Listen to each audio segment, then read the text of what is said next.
नमस्कार दोस्तों, आजकल किसी के पास समय नहीं है। लोग अपने सपनों को बहुत जल्दी पाना चाहते हैं, करोड़पति बनना चाहते हैं और हर चीज को शॉर्टकट में सीखना चाहते हैं। लेकिन एक सवाल खुद से पूछिए, अगर आपके सपने इतने बड़े हैं तो क्या आपका ज्ञान भी उतना ही बड़ा और गहरा नहीं होना चाहिए? क्या आपकी मोटिवेशन का आधार बहुत मजबूत नहीं होना चाहिए? आपने कई बार महसूस किया होगा कि जब तक आप कोई मोटिवेशनल वीडियो देखते हैं तब तक जोश बना रहता है, लेकिन जैसे ही काम या पढ़ाई शुरू करते हैं वो जोश पता नहीं कहां गायब हो जाता है। यह वीडियो थोड़ा लंबा हो सकता है, लेकिन अगर आपने इसमें बताया गया रहस्य समझ लिया तो आपको फिर कभी किसी और मोटिवेशनल वीडियो या बाहरी ज्ञान की जरूरत नहीं पड़ेगी। तब कोई भी लक्ष्य ऐसा नहीं होगा जो आप अपनी लाइफ में हासिल न कर सके। पर यह कैसे संभव होगा? इसके लिए आपको शांति से बैठकर आंखें बंद करके इस वीडियो की हर बात को तब तक सुनना होगा जब तक वो आपके विचारों में पूरी तरह बैठ न जाए। लेकिन अगर आप इस वीडियो को बीच में ही छोड़ना चाहते हैं तो कृपया अभी इसे स्किप कर दें, क्योंकि अधूरा ज्ञान बिना ज्ञान से भी अधिक खतरनाक होता है। स्वयं भगवान श्री कृष्ण ने गीता में कहा है कि पवित्र ज्ञान उसे जबरदस्ती नहीं देना चाहिए जो उसे ग्रहण करने के लिए तैयार नहीं है। अब एक सवाल का जवाब दीजिए, इस पृथ्वी के सबसे पहले और पूरे ब्रह्मांड के अतीत, वर्तमान और भविष्य के सबसे महान मोटिवेशनल स्पीकर का नाम क्या है? जी हां, बांसुरी बजाने वाले भगवान श्री कृष्ण। उन्होंने न जाने कितने युगों पहले महाभारत के युद्ध क्षेत्र में ऐसा दिव्य ज्ञान दिया था जो आज 21वीं सदी की तेज रफ्तार जिंदगी में भी पूरी तरह लागू होता है। ये जानकर बड़े बड़े वैज्ञानिक और शोधकर्ता तक हैरान रह जाते हैं कि हजारों साल पहले कही गई बातें आज भी इंसान की सोच, संघर्ष और सफलता के हर पहलू को कैसे प्रभावित कर सकती है। Mahatma Gandhi, Albert Einstein, Swami Vivekananda, Annie Besant, Sunita Williams और न जाने कितने लोगों ने भगवद गीता पढ़कर अपने जीवन को पूरी तरह बदल लिया। अगर आप सोचते हैं कि गीता सिर्फ भगवान की पूजा करने की विधि बताती है तो आप बहुत बड़ी भूल कर रहे हैं। गीता केवल एक धार्मिक ग्रंथ नहीं है, बल्कि ये जीवन का सबसे प्राचीन लेकिन सबसे प्रैक्टिकल गाइड है जो सिखाता है कि सपने कैसे पूरे किए जाते हैं, पर्सनैलिटी कैसे निखारी जाती है, पॉजिटिव एनर्जी कहां से आती है, खुशी क्या होती है और किसी भी बड़ी से बड़ी समस्या का हल कैसे निकाला जाता है। यह हमें निर्णय लेना सिखाती है, ब्रेकअप या किसी भी मानसिक आघात से बाहर निकलना सिखाती है, इमोशनल स्टेबिलिटी कैसे बनाए रखते हैं यह बताती है, किसी भी बिजनेस को सफल बनाने की रणनीति सिखाती है और मेहनत करने का असली तरीका समझाती है। गीता यह भी सिखाती है कि हम वास्तव में कौन हैं, जीवन जीने का सही तरीका क्या है, मृत्यु के बाद हमारे साथ क्या होता है, ये ब्रह्मांड कैसे बना, क्या सच में भगवान का अस्तित्व है और अगर है तो वे कहां, पुनर्जन्म का रहस्य क्या है, क्या ये जीवन वास्तविक है या सिर्फ एक भ्रम या सपना। इन सभी सवालों का उत्तर गीता में छिपा है, लेकिन ये ज्ञान तभी आपके जीवन में चमत्कार ला सकता है जब आप इसे केवल पढ़ने तक सीमित न रखें, बल्कि इसे अपने विचारों और कर्मों में उतारें। यह सिर्फ एक किताब नहीं, बल्कि जीवन का आईना है जो आपको खुद को जानने और अपने सपनों को सच करने की शक्ति देता है। नमस्कार दोस्तों, इस भागवत गीता के ज्ञान ने ही एक दुखी, निराश और युद्ध से भागने वाले अर्जुन को महाभारत के महानतम योद्धाओं में से एक बना दिया। वो अर्जुन जिसने युद्ध शुरू होने से पहले अपने हाथों से धनुष नीचे गिरा दिया था, वही अर्जुन अंत में इस महायुद्ध का सबसे बड़ा नायक बना। अगर आप भी अपनी जिंदगी में किसी लक्ष्य को लेकर आगे बढ़ रहे हैं, अगर आपको भी रास्ते में समस्याएं रोक रही हैं, अगर आप भी खुद को कभी कभी कमजोर महसूस करते हैं, तो ये यकीन मान लीजिए कि आप भी अपनी जिंदगी के कुरुक्षेत्र के अर्जुन हो। और इसलिए गीता का यह दिव्य ज्ञान आपके लिए एक विकल्प नहीं, बल्कि आपका अधिकार है। जब आप इसे समझोगे तो आपको खुद पर हैरानी होगी कि अब तक आपने इस असली ज्ञान को क्यों नहीं अपनाया। आखिर ऐसा क्या है इस भागवत गीता में जो इसे इतना अनमोल बनाता है? भागवत का अर्थ है भगवान और गीता का अर्थ है गीत, यानी वो दिव्य वाणी जिसे स्वयं भगवान श्री कृष्ण ने गाया था। मूल रूप से ये ग्रंथ संस्कृत में लिखा गया, लेकिन आज इसकी व्याख्या दुनिया की हर प्रमुख भाषा में उपलब्ध है। गीता जितनी पढ़ो उतनी ही गहरी होती जाती है। लेकिन इस वीडियो में मैंने गीता के पूरे 18 अध्यायों और 700 श्लोकों को आज की दुनिया के हिसाब से समझाया है। स्टूडेंट्स, बिजनेसमैन, प्रोफेशनल्स, रिश्तों और जीवन के हर संघर्ष में इसे कैसे अपनाया जाए, ये सब बताया है। मैं यहां गीता के सभी 18 अध्यायों को कवर करने वाला हूं। हर अध्याय शुरू करने से पहले आपको यह बताऊंगा कि उसमें आप क्या सीखने वाले हैं, फिर उसे सरल शब्दों में समझाऊंगा और अंत में उससे मिलने वाली शिक्षाओं को विस्तार से बताऊंगा। अगर आप जानना चाहते हैं कि भगवान कृष्ण को खुद गीता का ज्ञान देने की जरूरत क्यों पड़ी, ये महाभारत का युद्ध क्यों हुआ, पांडव और कौरव कौन थे, तो आप मुझे कमेंट करके बताएं। मैं उस पर भी एक अलग वीडियो बना दूंगा। लेकिन अभी मैं आपको सीधा ले चलता हूं कुरुक्षेत्र के उस युद्ध के मैदान में, जहां पांडव और कौरव आमने सामने खड़े हैं। युद्ध का माहौल पूरी तरह से गंभीर था। कौरवों की विशाल सेना थी। उनके पास भीष्म पितामह थे, गुरु द्रोणाचार्य और कृपाचार्य जैसे महान योद्धा थे। वहीं दूसरी ओर पांडवों की सेना में अर्जुन, भीम, युधिष्ठिर, नकुल, सहदेव, अभिमन्यु और द्रौपदी के 5 पुत्र थे। लेकिन सबसे महत्वपूर्ण बात यह थी कि उनके सारथी स्वयं भगवान श्री कृष्ण थे। ये युद्ध केवल सत्ता की लड़ाई नहीं थी, ये धर्म और अधर्म के बीच का संग्राम था। युद्ध शुरू होने से पहले जब रणभूमि में शंखनाद हुआ तो अर्जुन ने श्री कृष्ण से कहा, हे कृष्ण, मेरे रथ को दोनों सेनाओं के बीच में ले जाकर खड़ा कर दो, ताकि मैं देख सकूं कि मुझे किन किन के साथ युद्ध करना है। भगवान श्री कृष्ण ने अर्जुन के रथ को कौरवों की सेना के सामने ले जाकर खड़ा कर दिया, जहां उनके ही पूज्य दादा भीष्म पितामह और गुरु द्रोणाचार्य खड़े थे। गुरु द्रोणाचार्य वही थे जिन्होंने अर्जुन को धनुर्विद्या सिखाई थी, और भीष्म पितामह वे थे जिन्होंने अर्जुन को बचपन से दुलार दिया था।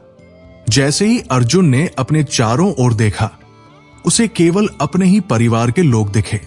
उसे एहसास हुआ कि जिनके साथ वो खेला था, जिनके चरण छूकर आशीर्वाद लिया था, उन्हीं के खिलाफ अब उसे हथियार उठाने हैं। ये सोचते ही अर्जुन का हृदय भर आया, हाथ कांपने लगे, शरीर शिथिल पड़ गया। उसने कृष्ण से कहा, हे कृष्ण, मैं ये युद्ध नहीं कर सकता। मुझे ये राज्य नहीं चाहिए, मुझे कोई जीत नहीं चाहिए। मुझे स्वर्ग भी मिल जाए तो भी मैं अपने अपनों को मारकर कुछ भी प्राप्त नहीं करना चाहता। इतना कहकर अर्जुन ने अपना धनुष नीचे रख दिया और रथ के भीतर बैठ गए।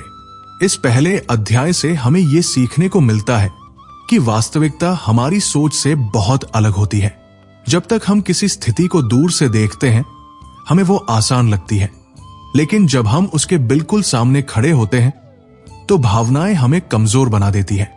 अर्जुन एक महान योद्धा था, उसके पास अपार ज्ञान और शक्ति थी, लेकिन युद्ध से ठीक पहले भावनाओं के कारण वो पूरी तरह से टूट गया। ये दिखाता है कि चाहे हम कितने भी काबिल क्यों न हो, जब तक हमारी भावनाओं पर नियंत्रण नहीं होगा, हम सही निर्णय नहीं ले पाएंगे। लेकिन यही तो गीता का असली सार है। अर्जुन की इसी मनस्थिति को बदलने के लिए भगवान श्री कृष्ण ने उसे गीता का ज्ञान दिया, जिसने न केवल अर्जुन को बल्कि आने वाली पीढ़ियों को भी जीवन का सही मार्ग दिखाया। और यही ज्ञान अगर हम अपने जीवन में उतार ले तो कोई भी कठिनाई हमें रोक नहीं सकती। जब हम कोई काम करने का इरादा लेकर आगे बढ़ते हैं तो हमें यह नहीं पता होता कि वहां क्या होने वाला है। जब परिस्थितियां हमारे अनुकूल नहीं होती या जब हम किसी कठिनाई का सामना करते हैं तो हम अक्सर घबरा जाते हैं। उस घबराहट में हम अपना संयम खो बैठते हैं और अपने असली स्वरूप को भूल जाते हैं। अर्जुन को देखो, वो युद्ध कला में निपुण थे, उनके पास बेहतरीन हथियार थे, वो रणभूमि में धनुष उठाकर आए थे। लेकिन युद्ध केवल हथियारों से नहीं लड़ा जाता, इसके लिए संकल्प चाहिए, मानसिक स्थिरता चाहिए, अपने कर्तव्य के प्रति पूर्ण समर्पण चाहिए। जब अर्जुन रणभूमि में पहुंचे तो उनके भीतर मोह जन्म लेने लगा। वो अपनी जिम्मेदारी को भूलकर रिश्तों में उलझ गए। उन्हें अपने दादा भीष्म और गुरु द्रोणाचार्य की याद आने लगी। उन्होंने अपनी ड्यूटी की जगह अपने परिवार को प्राथमिकता दी और इसी कारण वे दुखी हो गए। वे निर्णय नहीं ले पा रहे थे कि युद्ध करें या नहीं। यह हमें एक महत्वपूर्ण सीख देता है। हमें हमारे कर्म करने से रोकने वाली सबसे बड़ी चीज हमारा मोह होता है, हमारा लगाव होता है। हर इंसान सुबह जल्दी उठ सकता है, लेकिन वो नींद और आलस्य के मोह में पड़कर अपने दिन की शुरुआत देर से करता है। यही मोह हमें जीवन में आगे बढ़ने से रोकता है। अर्जुन एक क्षत्रिय थे। युद्ध करना ही उनका कर्तव्य था। वे इसके लिए पूरी तरह प्रशिक्षित भी थे, लेकिन जैसे ही मोह ने उन्हें जकड़ा, वे अपना कर्म भूल गए। यही वजह है कि अगर हमें अपनी जिंदगी में चुनौतियों से लड़ना है तो सबसे पहले हमें अपने मोह और अटैचमेंट को त्यागना सीखना होगा। इसे एक और तरह से समझो। मान लो आप किसी से बहुत प्रेम करते हो, लेकिन वो व्यक्ति आपके प्रेम की कद्र नहीं करता। ऐसे में आपको उसका प्रेम पाने की लालसा छोड़नी होगी, क्योंकि जब तक आप इस मोह में उलझे रहोगे तब तक आप अपने जीवन के अर्जुन नहीं बन सकते। अटैचमेंट किसी भी चीज से हो, चाहे वो आलस्य, कोई इंसान या कोई आदत हो, जब तक आप उसे त्याग नहीं देते तब तक आप अपने लक्ष्य तक नहीं पहुंच सकते। यही द्वंद्व अर्जुन के साथ हुआ। जब उन्होंने युद्ध करने से इनकार कर दिया तो उनके सारथी श्री कृष्ण ने मुस्कुराते हुए उनसे कहा, हे अर्जुन, ये तुम्हें अचानक क्या हो गया? तुम्हारे जैसी महान आत्मा के मुंह से ये कायरता की बातें शोभा नहीं देती। इसलिए इस मन की कमजोरी को छोड़कर उठो और युद्ध करो। अर्जुन फिर भी दुविधा में थे। वे बोले, मैं अपने ही गुरु द्रोणाचार्य और दादा भीष्म पर कैसे तीर चला सकता हूं? ये तो मेरे लिए भगवान के समान है। इस युद्ध को लड़ने से अच्छा तो ये होगा कि मैं भीख मांगकर जी लूं, लेकिन अपने अपनों के खून से रंगी जीत मैं नहीं चाहूंगा। मैं ये निर्णय नहीं ले पा रहा कि क्या सही है और क्या गलत। कृपया मुझे मार्ग दिखाइए कृष्ण। श्री कृष्ण मुस्कुराए। अर्जुन उनसे कुछ मांगे और वे उसे न दे, ऐसा तो हो ही नहीं सकता था। यहीं से शुरू होता है वो दिव्य ज्ञान जो न केवल अर्जुन के लिए था, बल्कि हर उस इंसान के लिए है जो जीवन की कठिनाइयों में फंसकर सही निर्णय नहीं ले पाता। श्री कृष्ण बोले, अर्जुन, तुझे ये अचानक क्या हो गया? तू जिस चीज को लेकर दुखी हो रहा है वो तेरा अज्ञान है। तुझे लगता है कि ये लोग तेरे हाथों मारे जाएंगे और तू ही इनका जीवन समाप्त करने वाला है। नहीं अर्जुन, ये शरीर तो मात्र एक वस्त्र की भांति है जिसे आत्मा समय आने पर त्याग देती है और नया धारण कर लेती है। ये शरीर नाशवान है, लेकिन आत्मा अमर है। जो जन्म लेता है उसकी मृत्यु निश्चित है, और जो मरता है उसका पुनर्जन्म भी उतना ही निश्चित है। तू इनकी मृत्यु को लेकर दुखी मत हो, क्योंकि मृत्यु एक बदलाव मात्र है, अंत नहीं। श्री कृष्ण की बातें सुनकर भी अर्जुन पूरी तरह संतुष्ट नहीं हुए। वे बोले, लेकिन कृष्ण, जब मैं ही इन पर तीर चलाऊंगा तो पाप तो मुझे लगेगा ना? श्री कृष्ण बोले, अर्जुन, तुझे यह समझना होगा कि तू केवल एक निमित्त मात्र है। तू इनका जीवन समाप्त नहीं कर रहा, बल्कि ये सब तो पहले से ही तय हो चुका है। ये युद्ध धर्म की रक्षा के लिए हो रहा है, और इसमें तेरा कर्म केवल युद्ध करना है। जब तू अपना कर्म करता है तो तुझे पाप या पुण्य की चिंता करने की जरूरत नहीं होती। कर्म करना तेरा अधिकार है, लेकिन उसके फल पर तेरा कोई अधिकार नहीं। इसलिए तू बस अपने कर्तव्य को पूरा कर। इससे हमें यह सीखने को मिलता है कि हमें अपने कार्यों के परिणामों की चिंता नहीं करनी चाहिए। हम जो भी प्रयास करें वो पूरी निष्ठा से करें और फल की अपेक्षा से खुद को मुक्त रखें। जब हम निस्वार्थ भाव से कर्म करने लगते हैं तो सफलता और असफलता का कोई डर नहीं रहता। यही गीता का सार है। कर्तव्य निभाओ, मोह त्यागो, अपने विचारों पर नियंत्रण रखो और जीवन में आगे बढ़ते जाओ। जब तक हम जीवन में किसी काम को करने से पहले ही उसके परिणाम के बारे में सोचने लगते हैं, तब तक हम अपने कर्तव्य से भटक जाते हैं। हम सोचते हैं कि अगर हमें सफलता मिलेगी तो ही प्रयास करना चाहिए, और अगर असफलता हाथ लगी तो मेहनत करने का कोई मतलब नहीं। लेकिन हमें यह भूलना नहीं चाहिए कि फल देने वाला कोई और है, हम नहीं। कर्म हमारा है, लेकिन उसके परिणाम की जिम्मेदारी ईश्वर की है। अर्जुन भी इसी द्वंद्व में फंसे थे। उन्होंने युद्ध से पहले ही हार जीत के बारे में सोचना शुरू कर दिया। वे ये भूल गए कि उनका धर्म क्या है, उनका कर्तव्य क्या है। तब श्री कृष्ण ने मुस्कुराकर कहा, हे अर्जुन, तू मरे हुए को जीवन नहीं दे सकता, तो फिर किसी जीवित को मारने का अधिकार भी तुझे नहीं है। जीवन देने वाला भी मैं हूं, और मृत्यु का विधान भी मैंने ही बनाया है। इनकी मौत मेरे द्वारा लिखी जा चुकी है, और तू केवल एक माध्यम है। अगर तुझे यह लगता है कि आत्मा भी मरती है, तो ये जान ले कि आत्मा अमर है। जन्म और मृत्यु केवल शरीर के लिए है। आत्मा तो चक्र पूरा करने के लिए एक शरीर से दूसरे शरीर में जाती रहती है। इस प्रकार से आत्मा कभी नष्ट नहीं होती। जब प्रकृति ऐसे ही चलती है, तो फिर तू इसका जिम्मेदार कैसे हुआ? श्री कृष्ण का यह ज्ञान अर्जुन के मन में हलचल पैदा कर रहा था। अर्जुन की आत्मा सवालों में घिरी हुई थी। तब श्री कृष्ण ने आगे कहा, हे पार्थ, जिस क्षत्रिय को जीवन में युद्ध करने का अवसर मिलता है, वो भाग्यशाली होता है। युद्ध करना ही उसका धर्म है, उसका कर्म है। और अगर तूने ये युद्ध नहीं किया, तो ये केवल तेरी हार नहीं होगी, बल्कि तेरा धर्म नष्ट हो जाएगा।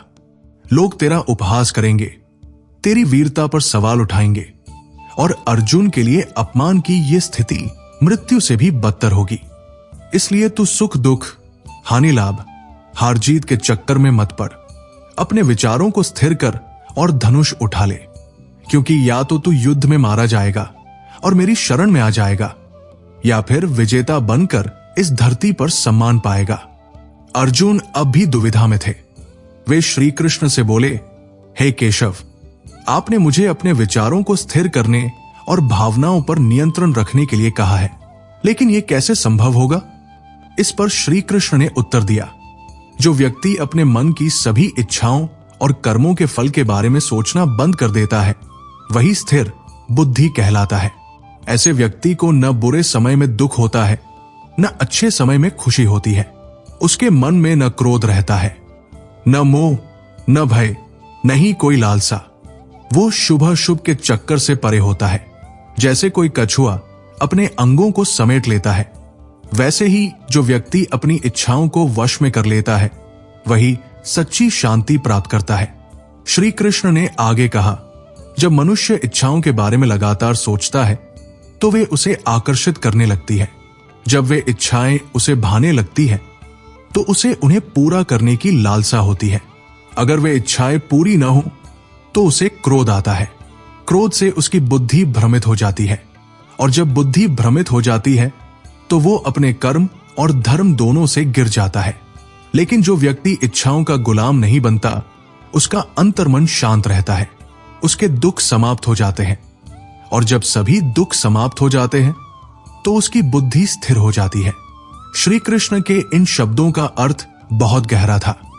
वे अर्जुन को समझा रहे थे कि जिनकी इच्छाएं कभी खत्म नहीं होती, वे जीवन भर बेचैनी में रहते हैं, और जो बेचैन है वो कभी शांति नहीं पा सकता, और जब शांति नहीं है तो सुख भी नहीं है। ऐसे व्यक्ति की स्थिति उस नाव की तरह होती है, जिसे उसकी इच्छाओं की हवा किसी भी दिशा में बहा ले जाती है। लेकिन एक स्थिर बुद्धि वाला व्यक्ति समुद्र की तरह होता है। चाहे कितनी ही नदियां उसमें आकर मिले, वो अपनी सीमा में बना रहता है। ऐसा व्यक्ति मृत्यु के बाद भी परमात्मा की शरण में जाता है। ये ज्ञान केवल अर्जुन के लिए नहीं था, ये उन सभी लोगों के लिए था जो अपने प्रियजनों को खोकर दुखी होते हैं। हमें यह समझना होगा कि जो जन्मा है उसकी मृत्यु निश्चित है, और जो मरा है उसका पुनर्जन्म भी निश्चित है। इससे उदास होने की जरूरत नहीं है, क्योंकि स्वयं भगवान ने कहा है, हम अपने जन्म से पहले भी इस संसार में नहीं थे और मरने के बाद भी नहीं रहेंगे, लेकिन हम किसी न किसी रूप में इस ब्रह्मांड में हमेशा रहेंगे। इसलिए हमें मृत्यु से डरना नहीं चाहिए, बल्कि इसे एक यात्रा की तरह स्वीकार करना चाहिए। अर्जुन अभी भी निर्णय नहीं ले पा रहे थे। यह स्वाभाविक था, क्योंकि जब भी हम किसी बड़े फैसले के सामने होते हैं तो एक तरफ हमारा अटैचमेंट होता है और दूसरी तरफ हमारा कर्तव्य। हम जानते हैं कि क्या करना सही है, लेकिन भावनाएं हमें रोकती हैं। यही मोह है, यही द्वंद्व है। उदाहरण के लिए, अगर आपको अपने सपने पूरे करने के लिए घर से दूर जाना पड़ता है तो आपको अपने परिवार का मोह छोड़ना पड़ेगा। अगर कोई रिश्ते आपको आपके लक्ष्य से दूर कर रहे हैं तो आपको उन रिश्तों की डोर छोड़नी पड़ेगी। अगर कोई आदत आपको कमजोर बना रही है तो आपको उसे त्यागना पड़ेगा। जब तक हम मोह में बंधे रहेंगे हम कभी अर्जुन नहीं बन पाएंगे, और जब तक हम अर्जुन नहीं बनेंगे तब तक हमें श्री कृष्ण का ज्ञान समझ नहीं आएगा। इसलिए जो करना है उसे पूरी निष्ठा से करो। कर्म ही धर्म है। मोह छोड़ो, संकल्प लो और आगे बढ़ो। यही गीता का सार है, यही जीवन की सच्चाई है। हर इंसान की जिंदगी में ऐसे मौके आते हैं जब उसे यह तय करना होता है कि उसे क्या चुनना है, मोह या कर्तव्य। यह सवाल हर किसी के सामने आता है, लेकिन बहुत कम लोग सही चुनाव कर पाते हैं। अर्जुन भी इसी दुविधा में थे। मोह उन्हें अपनों से बांध रहा था और कर्तव्य उन्हें युद्ध के लिए पुकार रहा था। तब श्री कृष्ण ने उन्हें समझाया, हे अर्जुन, तुझे देखना होगा कि तेरी जिंदगी में तुझे बांधने वाले कौन कौन से मोह हैं। क्या वे मोह तुझे आगे बढ़ने से रोक रहे हैं, और क्या वास्तव में वे इतने महत्वपूर्ण हैं कि तू अपने कर्तव्य से पीछे हट जाए। अर्जुन चुप थे। श्री कृष्ण आगे बोले, हमारी परेशानियों का सबसे बड़ा कारण क्या है जानते हो? हमारा अपनी इच्छाओं के बारे में सोचना। जब इंसान बार बार अपनी इच्छाओं के बारे में सोचता है तो उसे वे इच्छाएं अच्छी लगने लगती हैं।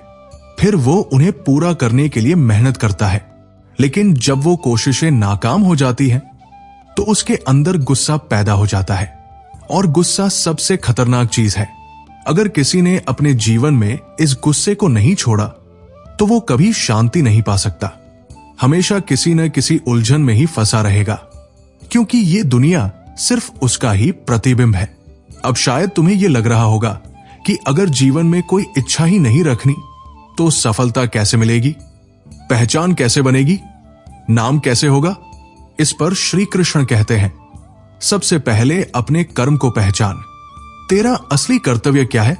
क्या करने से तुझे अपने जीवन का लक्ष्य प्राप्त होगा, ये तय कर, और फिर बिना किसी फल की चिंता किए उस काम को इस तरह कर जैसे वो तू नहीं बल्कि स्वयं भगवान कर रहे हैं। जब ऐसा करने लगेगा तो तेरा साहस कभी नहीं टूटेगा, क्योंकि तुझे ये लगेगा ही नहीं कि तू मेहनत कर रहा है। तुझे ऐसा लगेगा कि ये सारा श्रम स्वयं ईश्वर कर रहे हैं और तू सिर्फ उनका माध्यम है। इस भाव के साथ कर्म करेगा तो सफलता निश्चित होगी। अर्जुन को अब भी एक सवाल परेशान कर रहा था। उन्होंने पूछा, हे माधव, आपकी बातें सुनकर ऐसा लग रहा है कि ज्ञान कर्म से श्रेष्ठ है, लेकिन फिर भी आप मुझे ज्ञान की जगह युद्ध करने के लिए प्रेरित कर रहे हैं। तो क्या मैं ज्ञान योग का मार्ग अपनाकर सन्यासी बनूं या कर्म योग का मार्ग लेकर युद्ध लड़ूं?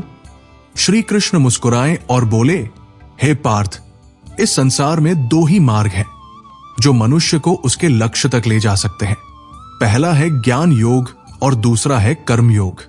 ज्ञान योग यानी वो मार्ग जिसमें इंसान दुनिया के सारे बंधनों को त्याग कर ध्यान और साधना में लीन हो जाता है।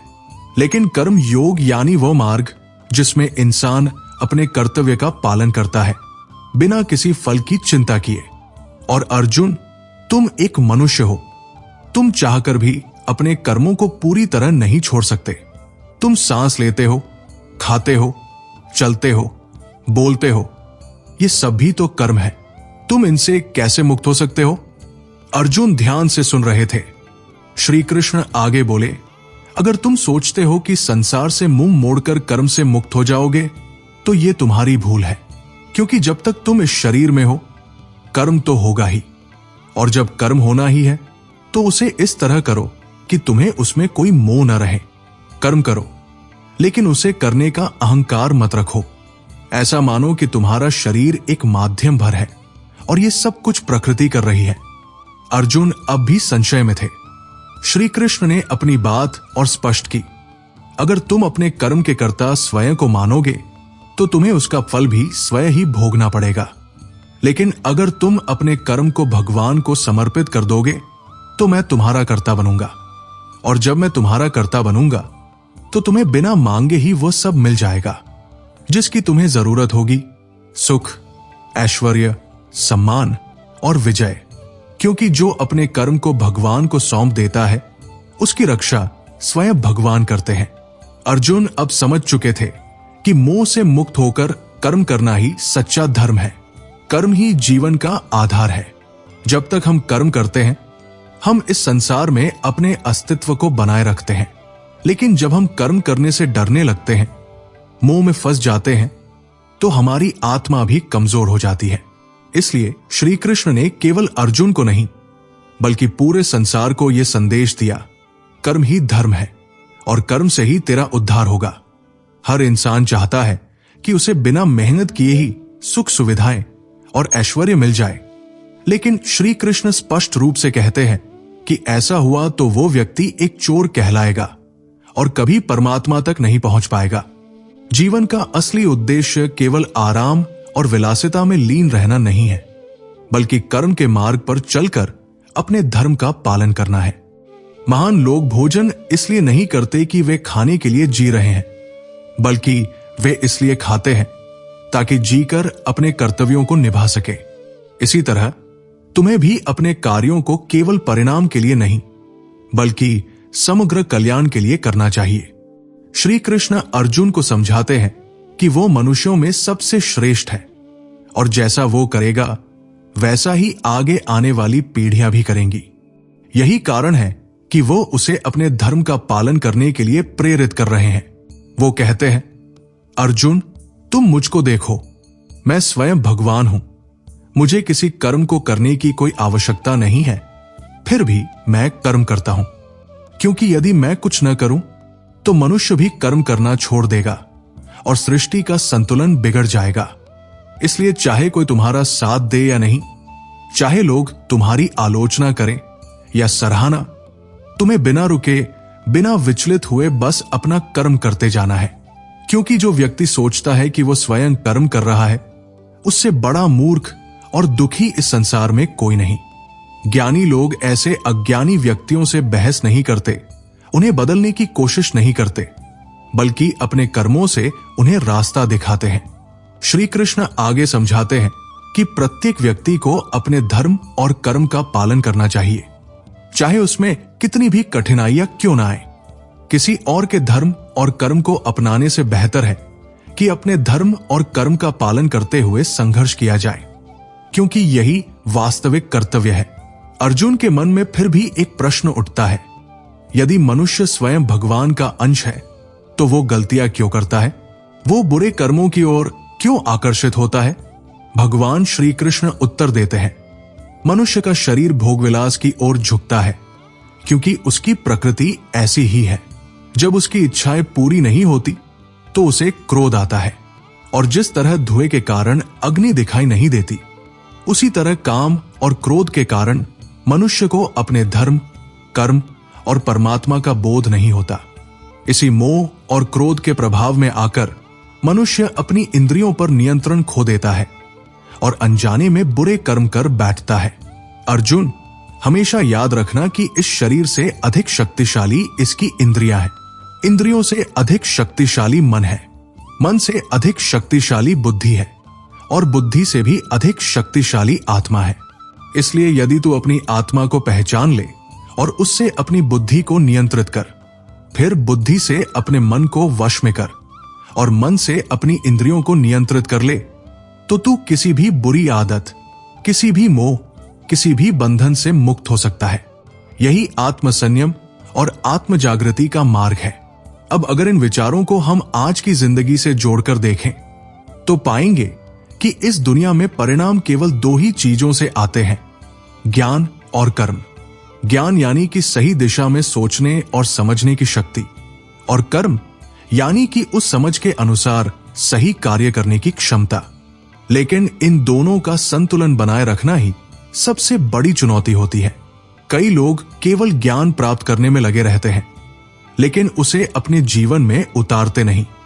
वहीं कुछ लोग बिना सोचे समझे केवल कर्म करते जाते हैं, जिसका कोई स्पष्ट उद्देश्य नहीं होता। यही कारण है कि भगवान ने ज्ञान योग और कर्म योग दोनों को महत्वपूर्ण बताया है। ज्ञान का अर्थ केवल किताबें पढ़ना या परीक्षाएं पास करना नहीं है। सच्चा ज्ञान ये समझना है कि हमारी जिंदगी का उद्देश्य क्या है, हमारे लक्ष्य क्या है, हमारी क्षमताएं और कमजोरियां क्या है, और हमें उन तक पहुंचने के लिए किस प्रकार की योजना बनानी चाहिए। जब तक ये स्पष्ट नहीं होगा, तब तक किया गया कोई भी कर्म निरर्थक होगा। और इसके साथ सबसे महत्वपूर्ण बात यह है कि हमें यह समझना होगा कि हम केवल एक शरीर नहीं हैं, बल्कि आत्मा है। जब आप ये मान लेंगे कि आप अपनी भावनाओं, विचारों और परिस्थितियों से कहीं ऊपर हैं, तो किसी भी समस्या का प्रभाव आप पर नहीं पड़ेगा। आप केवल 99% नहीं, बल्कि 100% अपने दुखों और परेशानियों से ऊपर उठ जाएंगे। और जब आप ये समझ जाएंगे, तो कर्म योग को अपनाना आपके लिए आसान हो जाएगा। कर्म योग का सबसे बड़ा सिद्धांत यह है कि कर्म करते समय ये मत सोचो कि तुम कर्म कर रहे हो। जब यह भाव आ जाएगा, तो इसके 2 बड़े लाभ होंगे। पहला, आप अपने कर्म के परिणामों को लेकर चिंता नहीं करेंगे, और दूसरा, आप मानसिक रूप से स्थिर रहकर अपने सर्वश्रेष्ठ प्रयास कर पाएंगे। आपके कर्म का फल आपके हाथ में नहीं है, लेकिन कर्म करने का अधिकार आपको मिला है। इसलिए भगवान ने यह कहा है कि मनुष्य को केवल कर्म करने का अधिकार है, लेकिन परिणाम पर उसका कोई अधिकार नहीं है। जब हम इस सत्य को समझ जाते हैं, तो हमें जीवन में कभी भी असफलता का दुख नहीं होता और सफलता का अहंकार नहीं होता। इसके अलावा यदि आप किसी भी बुरी आदत को छोड़ना चाहते हैं, तो इसका सबसे सरल उपाय यह है कि स्वयं को परमात्मा का एक छोटा अंश मानो। जब आप ये मान लेंगे कि आप केवल शरीर नहीं, बल्कि आत्मा है, तो आप अपने मस्तिष्क को नियंत्रित कर पाएंगे। जब आपका मस्तिष्क नियंत्रित होगा, तो आपका मन भी नियंत्रित होगा, और जब आपका मन नियंत्रित होगा, तो आपकी इंद्रियां भी आपके वश में आ जाएंगी। और जिस दिन आपकी इंद्रियां आपके वश में आ गई, उस दिन कोई भी बुरी आदत आपको नहीं रोक पाएगी। तब ना तो कोई लालच, ना ही कोई क्रोध, ना ही कोई मोह आपको आपके लक्ष्य से भटका पाएगा। अब अगले अध्याय में श्री कृष्ण हमें यह समझाएंगे कि वो स्वयं धरती पर कब और क्यों अवतरित होते हैं, और उनके अवतरण का असली उद्देश्य क्या होता है। भगवान को प्राप्त करने का रास्ता क्या है, गुरु से ज्ञान क्यों लेना चाहिए। अर्जुन ने जब श्री कृष्ण से यह प्रश्न किया, तो भगवान मुस्कुराए और बोले, अर्जुन, जो महान गीता का ज्ञान मैं तुझे दे रहा हूं, वो मैंने बहुत पहले भी इसी पृथ्वी पर दिया था, लेकिन समय के साथ वो लुप्त हो गया। अर्जुन आश्चर्य में पड़ गया, हे कृष्ण, आप तो अभी मेरे सामने हैं, वर्तमान में हैं, फिर बहुत पहले आप कैसे इसे बता सकते हैं। इस पर श्री कृष्ण बोले, अर्जुन, तुझे ये नहीं पता कि तेरे और मेरे कितने जन्म हो चुके हैं। जब जब इस संसार में धर्म का पतन होता है और अधर्म बढ़ता है, तब तब मैं इस धरती पर जन्म लेकर धर्म की रक्षा के लिए आता हूं। मैं कर्म करता हूं और फिर अपना शरीर छोड़कर वापस चला जाता हूं, लेकिन मेरे कर्म कभी मुझे बांधते नहीं, क्योंकि मैं उन्हें फल की इच्छा से नहीं करता। जिस तरह कोई शिष्य अपने गुरु से प्रेम करता है, उसी तरह मैं भी अपने शिष्यों से प्रेम करता हूं। इस संसार को मैंने बनाया है, लेकिन फिर भी मैं इसे अपना कर्तृत्व नहीं मानता। इसलिए अर्जुन, मनुष्य को भी कर्म करते समय ये नहीं सोचना चाहिए कि मैं कर रहा हूं। जो व्यक्ति अपने कर्मों के फल, सुख दुख, सफलता असफलता से परे होकर बस अपने कर्तव्य का पालन करता है, वही सबसे श्रेष्ठ है, वही इस संसार में सबसे ऊंचा है। जो मनुष्य इस धरती पर खुश नहीं रह सकता, वो परलोक में भी खुश नहीं हो सकता। इसलिए हर इंसान को अपने गुरु की पहचान करनी चाहिए, अपनी इंद्रियों को वश में रखना चाहिए, लालच को छोड़ना चाहिए और पूरी श्रद्धा और सेवा से ज्ञान प्राप्त करना चाहिए, क्योंकि ज्ञान से बड़े बड़े अज्ञानी और पापी भी भगवान की शरण में आ सकते हैं। जिस तरह अग्नि सूखी लकड़ियों को जलाकर भस्म कर देती है, उसी तरह गुरु से प्राप्त ज्ञान हर अज्ञान को नष्ट कर देता है। जो व्यक्ति सच्चे अर्थों में कर्म करता है और अपने हर कार्य को भगवान को समर्पित कर देता है, वो कभी भी कर्म के बंधनों में नहीं बंधता। अर्जुन, तू भी ये समझ कि कर्म तू नहीं बल्कि मैं कर रहा हूं। जब भी इस धरती पर मानवता संकट में पड़ती है, जब नकारात्मकता और अधर्म का अंधकार बढ़ता है, तब भगवान किसी न किसी रूप में अवतरित होकर धर्म की पुनः स्थापना करते हैं। यह भी सत्य है कि यदि तुम्हें किसी से कुछ सीखना है तो सबसे पहले तुम्हारे मन में उसके प्रति सम्मान होना चाहिए। यदि तुम्हारे भीतर अहंकार, लालच या किसी प्रकार की बुरी भावना होगी तो तुम सच्चा ज्ञान प्राप्त नहीं कर पाओगे। ज्ञान ही वो माध्यम है जो इस जीवन में तुम्हें तुम्हारे लक्ष्य तक पहुंचा सकता है और मृत्यु के बाद तुम्हें परमात्मा से जोड़ सकता है। अर्जुन ने फिर पूछा, हे श्री कृष्ण, मैं अब भी ये नहीं समझ पा रहा कि मेरे लिए कर्म करना सही है या फिर कर्मों का संन्यास लेना। इस पर श्री कृष्ण बोले, अर्जुन, कर्म और संन्यास दो अलग अलग मार्ग जरूर दिखते हैं, लेकिन दोनों की मंजिल एक ही है, परमात्मा की प्राप्ति। जो व्यक्ति अपने मन को स्थिर रखता है, जो कर्म करते हुए भी ये समझता है कि कर्म वो नहीं कर रहा बल्कि परमात्मा करा रहे हैं, और जो सभी जीवों में एक ही आत्मा को देखता है, वह मृत्यु के बाद भी मुझ में ही लीन हो जाता है। महान पुरुष अपना हर कर्म केवल अपनी आत्मा को शुद्ध करने और दूसरों का कल्याण करने के लिए करते हैं। परमात्मा किसी भी मनुष्य को पाप करने के लिए प्रेरित नहीं करता। लोग स्वयं ही अपने मोह, क्रोध और अज्ञान में पड़कर गलत कर्म करते हैं और उनके फल भी भोगते हैं। मैं तो बस उनके कर्मों का फल उन्हें लौटाता हूं। इसलिए अर्जुन, इस शरीर की इच्छाओं में मन मत लगाना। इस शरीर को चाहे जितना सुख दे दो, इसकी इच्छाएं कभी पूरी नहीं होती। लेकिन जो मनुष्य अपने शरीर के नाश होने से पहले अपने क्रोध का नाश कर लेता है, वही इस संसार का असली योगी कहलाता है। वो सब प्राणियों का हित करता है, किसी भी सांसारिक कर्म में फंसता नहीं और अपने चंचल मन को वश में रखकर केवल परमात्मा को याद करता है। अर्जुन, तेरे सबसे बड़े शत्रु कोई और नहीं बल्कि तेरी इंद्रियां, तेरा मन, तेरी बुद्धि, तेरी इच्छाएं, तेरा लालच और तेरा क्रोध ही है। यदि इन पर विजय पाले तो तेरा मार्ग स्वतः ही सरल हो जाएगा। मनुष्य का शरीर स्वभाव से ही आराम चाहता है, क्योंकि ये निर्जीव वस्तु है। यदि इसमें आत्मा न हो तो ये किसी काम का नहीं। लेकिन हम ये भूल जाते हैं और अपने शरीर को ही सब कुछ मान लेते हैं। हम सोचने लगते हैं कि ये मेरी आंखें हैं, ये मेरे हाथ है, ये मेरा शरीर है, और जब मेरा शरीर सोना चाहता है तो इसका मतलब है कि मुझे सोना चाहिए। लेकिन सच्चाई ये है कि जब आपका शरीर आपकी बुद्धि पर हावी हो जाता है, तभी आप अपनी वास्तविक शक्ति को भूल जाते हैं। अर्जुन, जिस प्रकार भगवान की प्राप्ति के लिए मन को वश में करना आवश्यक है, ठीक उसी तरह इस जीवन में भी अपने लक्ष्यों को पाने के लिए अपने मन को वश में करना आवश्यक है। यदि मन चंचल है तो कोई भी सफलता संभव नहीं।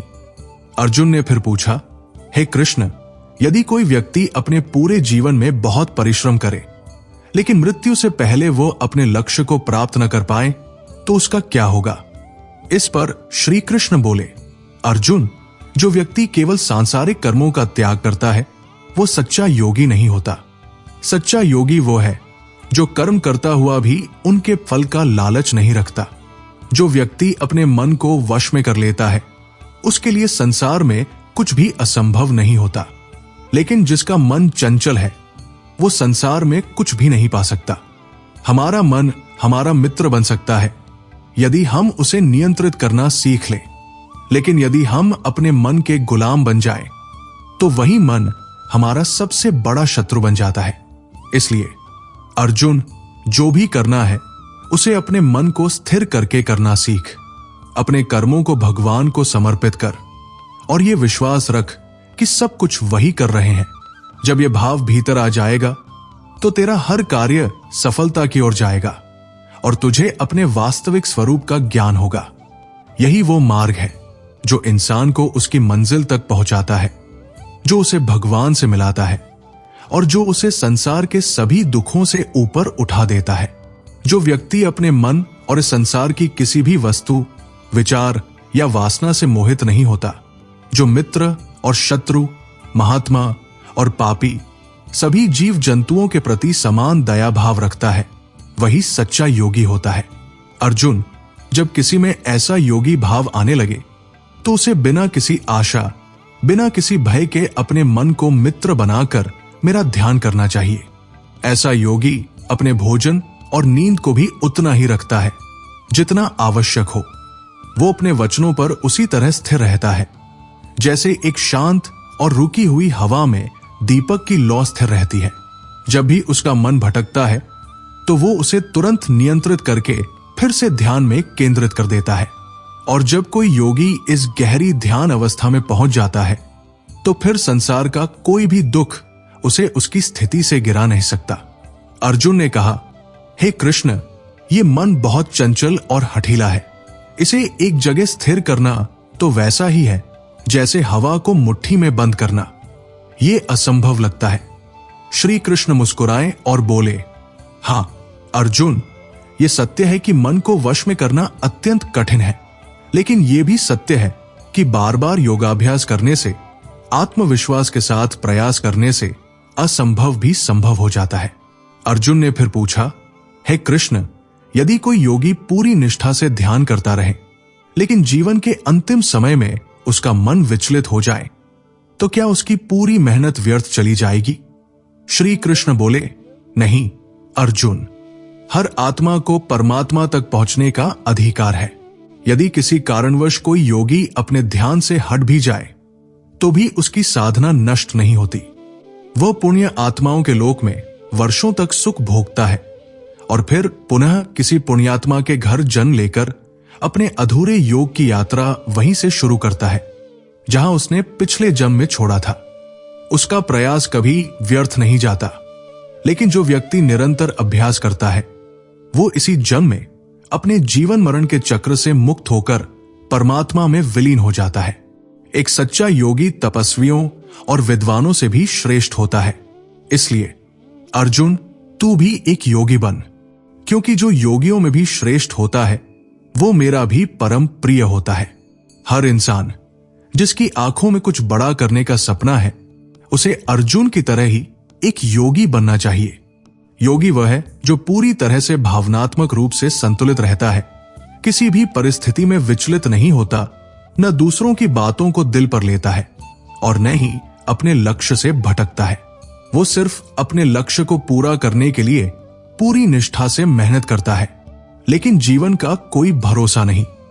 भगवान न करे कि कोई इंसान अपने सपनों को पूरा करने से पहले ही इस संसार को छोड़ दे। तब क्या होगा? क्या उसकी सारी मेहनत व्यर्थ चली जाएगी? क्या उसके सपने सपने ही रह जाएंगे? नहीं, ऐसा नहीं होता। इस संसार का एक गुप्त नियम है जिसे स्वयं श्री कृष्ण ने इस अध्याय में बताया है। यदि कोई व्यक्ति पूरी लगन से मेहनत करता है, ज्ञान अर्जित करता है, अनुभव प्राप्त करता है, लेकिन किसी कारणवश उसकी मृत्यु हो जाती है, तो भी उसकी साधना व्यर्थ नहीं जाती। यदि किसी ने पूरी श्रद्धा और समर्पण के साथ अपने लक्ष्य के लिए प्रयास किया है, तो चाहे उसे जीवन में सफलता मिले या न मिले, मृत्यु के बाद भी उसे उसके कर्मों के अनुसार पुण्य और सुख प्राप्त होगा। जब उसके अच्छे कर्मों का प्रभाव समाप्त हो जाएगा तो वो पुनः इस धरती पर जन्म लेगा और तब उसका नया जन्म उस वातावरण, उस परिवार में होगा जहां उसे अपने पिछले जन्म के ज्ञान और अनुभव का लाभ मिलेगा। उसे अपने पुराने प्रयासों को फिर से शुरू करने के लिए एक नया अवसर मिलेगा। ये स्वयं श्री कृष्ण ने गीता के 6 अध्याय के श्लोक 37 से 45 तक कहा है, लेकिन यह विशेष रूप से उनके लिए लागू होता है जो वास्तव में बहुत कठिन परिश्रम करते हैं, जो सच्चे साधक होते हैं। तो ये संसार केवल भौतिक उपलब्धियों तक सीमित नहीं है। जो योगी इस सत्य को समझ लेते हैं, वे कभी अपने प्रयासों को व्यर्थ नहीं मानते। वे जानते हैं कि प्रत्येक कर्म, प्रत्येक प्रयास एक ऊर्जा है जो कभी नष्ट नहीं होती। वो ऊर्जा किसी न किसी रूप में फिर से फलित होती है। यही कारण है कि सच्चे योगी अपने जीवन में अपने मन को स्थिर रखते हैं, किसी भी परिस्थिति में विचलित नहीं होते और सदा अपने लक्ष्य की ओर बढ़ते रहते हैं।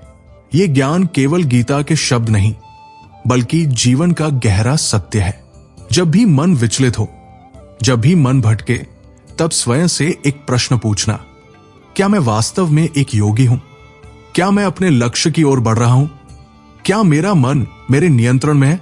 यदि उत्तर नहीं है, तो स्वयं को फिर से समर्पित कर, फिर से केंद्रित कर और फिर से आगे बढ़, क्योंकि यही योग है, यही जीवन है, यही सत्य है। जो भक्त मुझे अत्यंत प्रेम और समर्पण से पूछते हैं, वे मुझे सबसे प्रिय होते हैं। इंसान मुझे इसलिए नहीं जान पाता क्योंकि वो सांसारिक मोहमाया में उलझा रहता है। अर्जुन, अब मैं तुझे वो दिव्य ज्ञान देने जा रहा हूं, जिसे जान लेने के बाद तुझे और कुछ भी जानने की आवश्यकता नहीं रहेगी। हजारों लोगों में से कोई एक मुझे पाने की कोशिश करता है और ऐसे हजारों साधकों में से कोई एक ही मुझे संपूर्ण प्रेम और समर्पण के साथ जान पाता है। मेरे दो स्वरूप है, एक जड़ रूप जिसमें पृथ्वी, जल, अग्नि, वायु, आकाश, मन, बुद्धि और अहंकार आते हैं, और दूसरा मेरा चैतन्य रूप जो इस संपूर्ण सृष्टि के चक्र को चलाता है। समय का प्रवाह भी मैं ही हूं। जल की शुद्धता, सूर्य और चंद्रमा का प्रकाश, ओमकार की शक्ति, पृथ्वी की सुगंध, अग्नि का तेज, बुद्धि जीवियों की बुद्धि, तपस्वियों का तप, धर्म का पवित्र कर्म, बलवानों का बल और काल के बीज का मूल भी मैं ही हूं। लेकिन इस संसार के लोग मेरी बनाई हुई माया के वशीभूत होकर जीवन व्यतीत करते हैं, इसलिए मुझे पहचान नहीं पाते। संसार के लोग त्रिगुणात्मक प्रकृति के प्रभाव में जीते हैं और इसी कारण वे मेरे वास्तविक स्वरूप को समझ नहीं पाते। परंतु जो व्यक्ति इस माया को भेद कर सत्य को जान लेता है, वो मेरा हो जाता है। जो मेरी शरण में नहीं आते, वे अज्ञान के अंधकार में भटकते रहते हैं। 4 प्रकार के भक्त मेरी आराधना करते हैं, कुछ अपनी इच्छाओं की पूर्ति के लिए, कुछ संकट में पड़कर, कुछ जिज्ञासा के कारण और कुछ मुझे सच्चे प्रेम और ज्ञान के कारण। लेकिन इनमें से मुझे ज्ञानी भक्त सबसे प्रिय होते हैं। ये चारों भक्त मेरे लिए दयालु हैं, लेकिन ज्ञानी मुझे आत्म स्वरूप में देखता है और वह मुझे अपने जीवन का एकमात्र लक्ष्य मानता है। उनमें से भी जो व्यक्ति मुझे कई जन्मों से जानता आया है, वो अंततः मुझ में ही विलीन हो जाता है। जो लोग अपनी इच्छाओं की पूर्ति के लिए अन्य देवताओं की पूजा करते हैं, मैं स्वयं उनकी आस्था उन देवताओं में स्थिर कर देता हूं और वे अपने कर्मों के अनुसार उन देवताओं को प्राप्त करते हैं। लेकिन ऐसे फल क्षणिक होते हैं, जबकि जो मेरी पूजा करता है, मैं उसे अपना बना लेता हूं और वो सदा के लिए मुझ में ही लीन हो जाता है। जो मूर्ख मुझे जन्म लेने और मरने वाला समझते हैं, वे मुझे नहीं पहचान पाते और मेरे परम स्वरूप को पाने से वंचित रह जाते हैं। मैं भूत, भविष्य और वर्तमान को पूर्ण रूप से जानता हूं, लेकिन जो श्रद्धा रहित हैं, वे मुझे नहीं समझ पाते। जो भक्त इस संसार के मोह को छोड़कर सच्चे और श्रेष्ठ कर्मों का पालन करते हैं, वे मृत्यु के चक्र से मुक्त होकर मुझ में ही समा जाते हैं। आज के समय में इस ज्ञान का अर्थ बहुत स्पष्ट है। जब कोई व्यक्ति अपने जीवन में कोई लक्ष्य निर्धारित करता है, तो समय बीतने के साथ साथ वो लक्ष्य उसे धुंधला लगने लगता है।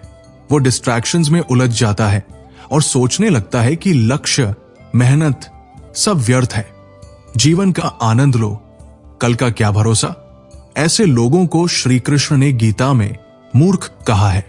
वे ये नहीं समझते कि ये बाधाएं केवल उनकी परीक्षा ले रही है, कि वे इनमें उलझकर रह जाते हैं या इनसे पार होकर अपने लक्ष्य तक पहुंचते हैं। जो बिना रुके निरंतर प्रयास करता है, वही अंत सफलता प्राप्त करता है। अब प्रश्न ये उठता है कि भगवान को प्राप्त कैसे किया जाए? भगवान कौन है? ये संसार कैसे चलता है? हमें अभी से कठोर परिश्रम क्यों करना चाहिए? अर्जुन ने भी यही प्रश्न किया। हे कृष्ण, परम ब्रह्मा क्या है? आध्यात्म क्या है? कर्म क्या है? ये संसार क्या है? देवता कौन है? और संसार का निर्णय कौन करता है? श्री कृष्ण ने उत्तर दिया, परम ब्रह्मा अक्षर स्वरूप है, जो नष्ट नहीं होता आध्यात्म जीव का असली स्वरूप है। कर्म भूतकाल में किए गए वे कार्य हैं जिनके परिणाम वर्तमान में उत्पन्न होते हैं। संसार वो है जो सदा उत्पन्न और नष्ट होता रहता है, और देवता वे हैं जिन्हें शास्त्रों में परम पुरुष कहा गया है। इस संसार के निर्णय करने वाला मैं स्वयं हूं। जो व्यक्ति अपने अंतिम समय में जिस भाव को याद करता है वो उसी को प्राप्त होता है। इसलिए अर्जुन, तू सदैव मेरा स्मरण कर और युद्ध कर। जो मुझे निरंतर याद करता है वो बड़ी सरलता से मेरे पास आ जाता है, और जो एक बार मेरे पास आ जाता है वो फिर इस जन्म मृत्यु के चक्र में नहीं पड़ता।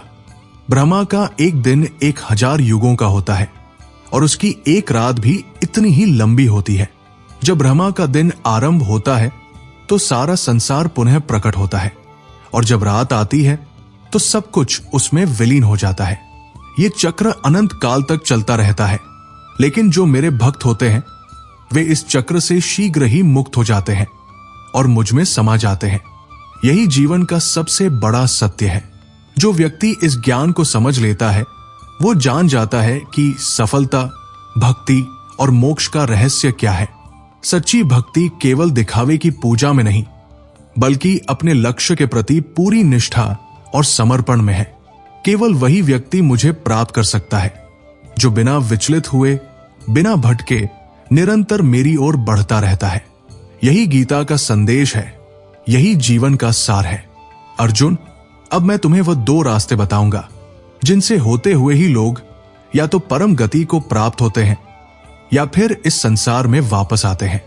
जब सूर्य का प्रकाश रहता है, शुक्ल पक्ष होता है और सूर्य उत्तरायण में होता है, तब शरीर छोड़ने वाले कर्म योगी मेरे पास हमेशा के लिए आ जाते हैं।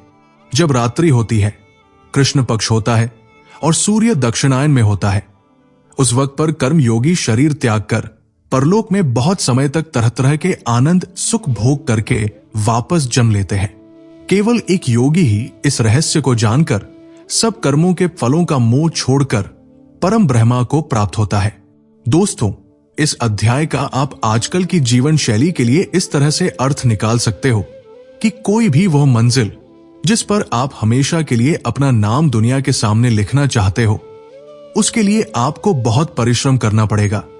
क्योंकि जैसा श्री कृष्ण ने बताया कि यह संसार का चक्र बहुत बड़ा है और लोग आते रहते हैं और जाते रहते हैं, लेकिन जिन लोगों को अपनी जीवन में कुछ ऐसा करना है जिसकी वजह से उनका नाम हमेशा के लिए दुनिया में हो जाए, उन लोगों को ज्ञान योगी और कर्म योगी बनना पड़ेगा।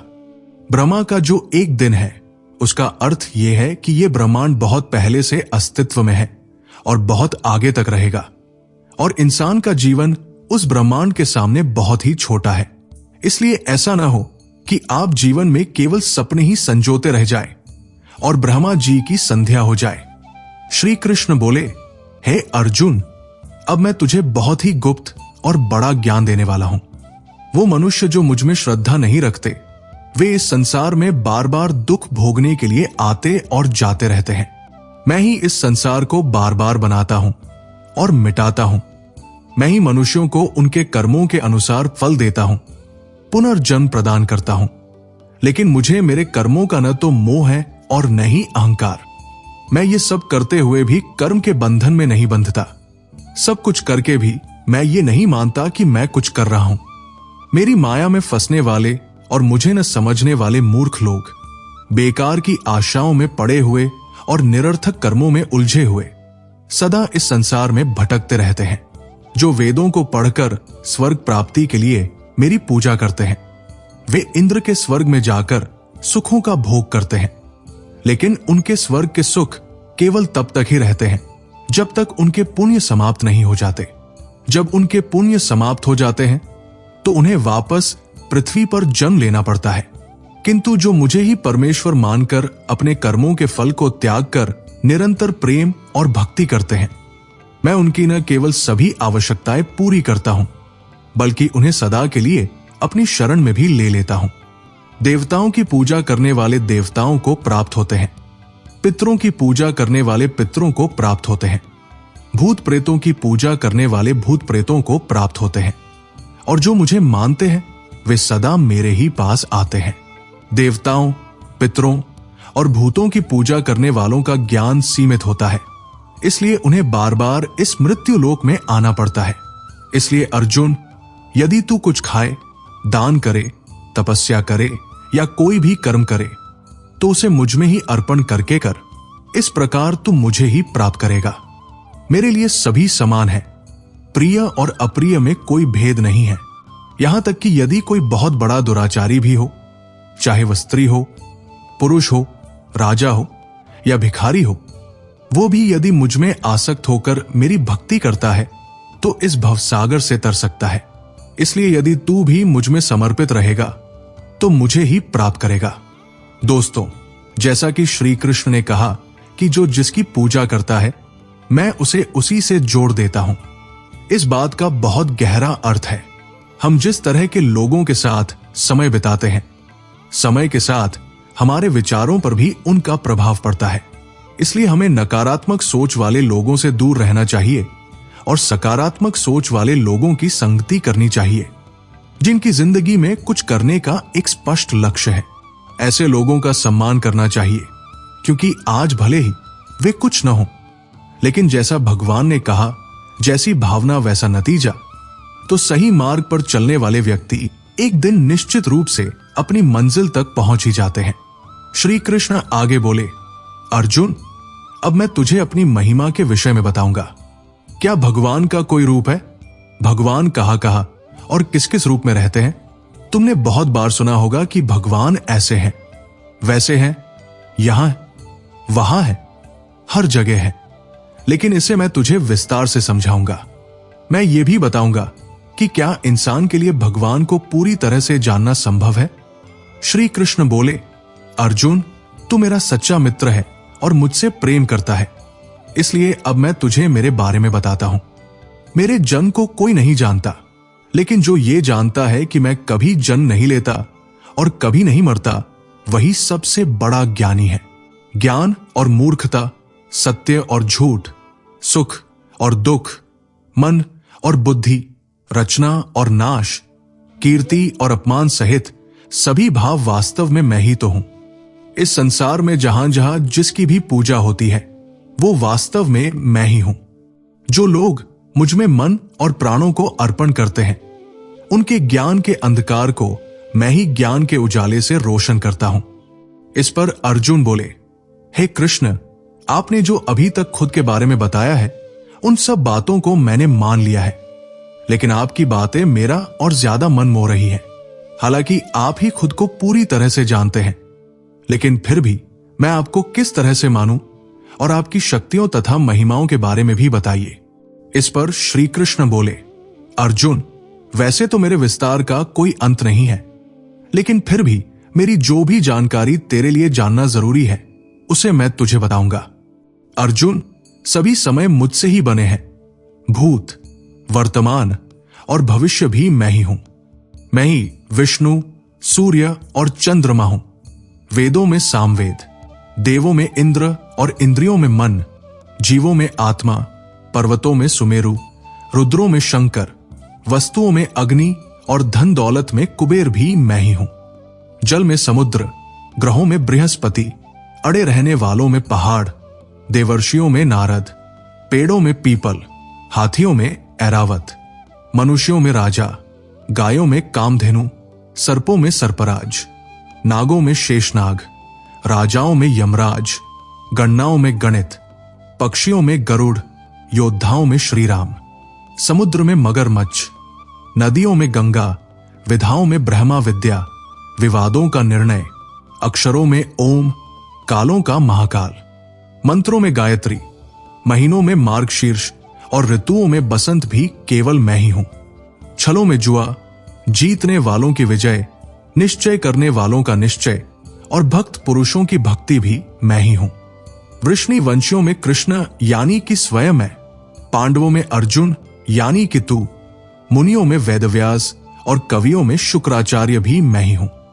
जीतने वालों की रणनीति और रहस्य रखने वालों का मौन भी मैं ही हूं। हे अर्जुन, इस ब्रह्मांड में जितना भी जाना और अनजाना है, वो सब मैं ही हूं और मेरा कोई अंत नहीं है। इसलिए हे अर्जुन, मुझे पूरा जानना तेरे लिए किसी काम का नहीं है। बस तू इतना जान ले कि ये संसार तो मेरे एक छोटे से अंश मात्र से ही चलता है। दोस्तों, इस अध्याय में आप जान गए होंगे कि ऐसी कोई जगह नहीं है जहां पर भगवान ना हो। और श्री कृष्ण ने यह भी कहा है कि अर्जुन को ना तो ईश्वर को पूरा जानना जरूरी है और ना ही वो पूरी तरह से जान पाएगा। दोस्तों, इसे आप अपनी जीवन में इस तरह से जोड़ सकते हैं कि जैसे भगवान ने कहा कि मैं अनंत हूं और तू उतना ही जान जितना तेरे लिए जरूरी है। ठीक उसी प्रकार से आपको भी अपनी जीवन में उन चीजों में अपनी ऊर्जा और समय व्यर्थ नहीं करना चाहिए जिनको जानना आपके लिए आवश्यक नहीं होता। केवल आप इतना ध्यान रखें कि ऐसा कौन सा ज्ञान है जो आपको आपकी मंजिल तक पहुंचाएगा। श्री कृष्ण के इस ज्ञान से अर्जुन के सभी संदेह दूर हो गए, लेकिन उसने भगवान से कहा, हे कृष्ण, आपके दिए हुए ज्ञान से मेरे सभी संदेह मिट गए हैं, लेकिन यदि संभव हो तो मैं आपका महान रूप देखना चाहता हूं। इस पर श्री कृष्ण ने कहा, अवश्य अर्जुन, परंतु तू इन मानव नेत्रों से ये सब नहीं देख पाएगा, इसलिए मैं तुझे ये सब देखने के लिए दिव्य नेत्र प्रदान करता हूं। इसके बाद जो अर्जुन ने देखा वो वास्तव में कल्पना से परे था। भगवान का ना तो कोई आरंभ था, ना कोई मध्य था और ना कोई अंत था। परम ब्रह्मा से इतना प्रकाश निकल रहा था जितना हजारों सूर्यों से भी अधिक तेजस्वी था।